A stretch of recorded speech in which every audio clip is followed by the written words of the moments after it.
Hello folks, welcome back to another episode of History on the Run. Today's video is going to be about the Norfolk and Western J-Class. What do you mean we can't do anything? It's trademarked. What are you talking about?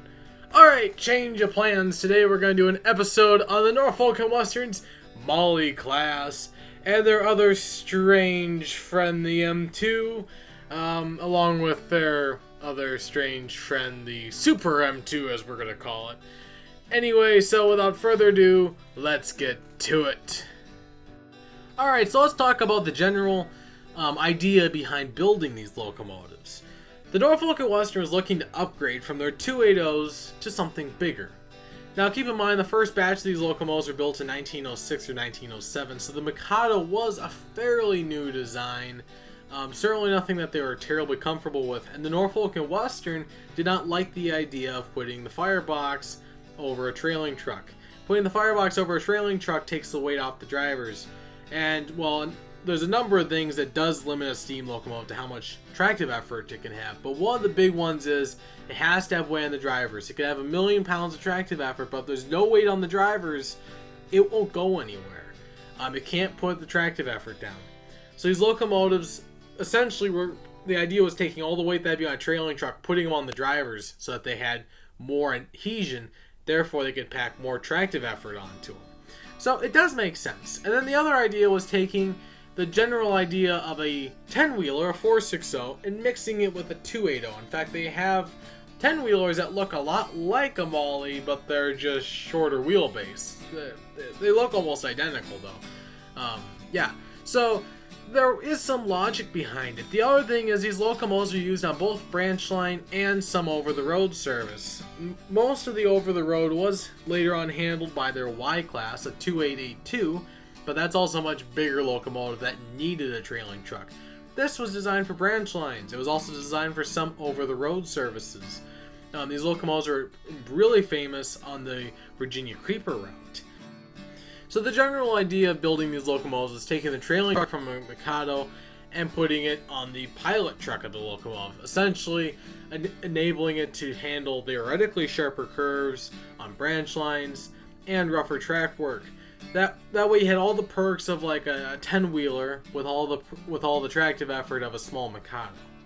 The first batch of these locomotives was built by Baldwin and Alco. 50 by Baldwin, 75 by Alco's Richmond shops. They had 40,000 pounds of tractive effort and originally were delivered with Stevenson valve gear and were later converted to have Baker. Alright, so the N&W said, well, that worked out so well, let's build another batch. Let's call the M1. Now these locomotives are essentially the exact same thing as the M-Class, but they're basically stock, modernized. Again, the original ones were delivered with a smaller tender and they had Stevenson valve gear. The new ones came with wall charts, stock, alright? Again, 50 of them by Baldwin and another 50 by Alco's Richmond shops, and they're all built in 1907. Basically the same locomotive, just fully modernized in stock and ready to go out of the box. It's a ready to run locomotive. Alright, again, the N&W said, hey, this worked out so well, let's build the M2 class. Essentially a bigger version of the M class. The locomotives are almost the same, but the boilers are bigger and the cylinders are bigger. As far as the frames go, I think they're very similar. Again, they had another 50 built by Baldwin. The Baldwin ones came with Walshart's valve gear, and another 11 built by their own Roanoke shops, and they came with Baker valve gear. The locomotives are a little bit bigger, but they had one downfall. But let's get to the tractive effort. They had 52,000 pounds of tractive effort, so a little bit stronger. But it had one downfall. You see, the firebox was still very similar in size to the original M-Class, which worked really well with a smaller set of cylinders and a smaller boiler. A bigger boiler really only means more space for steam, more steaming capacity, which means you can hold a pressure longer. But the firebox at the end of the day is what generates steam. And if it's not big enough to generate enough steam to feed the cylinders, it won't be able to go continuously without stopping to build pressure up again. Alright, so essentially the locomotive had one downfall just because the cylinders were bigger. It was designed to be a little bit bigger engine, it was heavier, and that's why they were able to have more tractive effort. But it had a small firebox, and that's where its downfall was.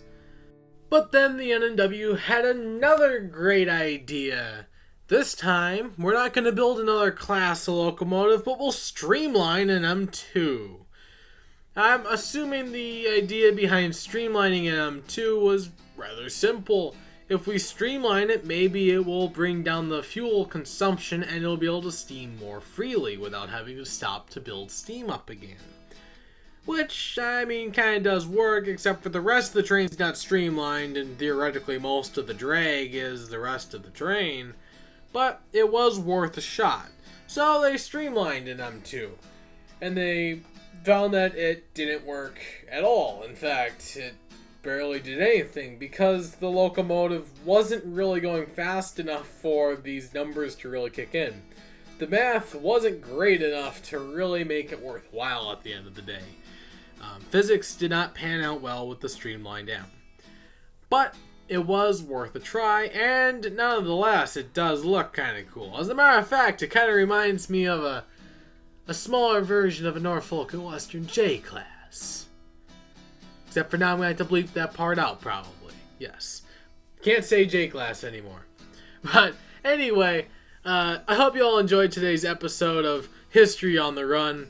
I decided to do another one of those episodes seeing we haven't done one since I believe the last video was a T1 duplex.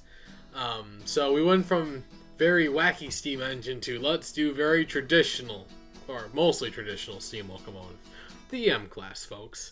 But anyway, I hope you all enjoyed today's episode. Please like, subscribe, share this video with your friends and family so that they can understand how crazy the Norfolk and Western is. But yet, how cool they are all at the same time. Norfolk and Western is one of my favorite railroads. But anyway, folks, I hope you all enjoyed this episode. And as always, folks, see you on the rails.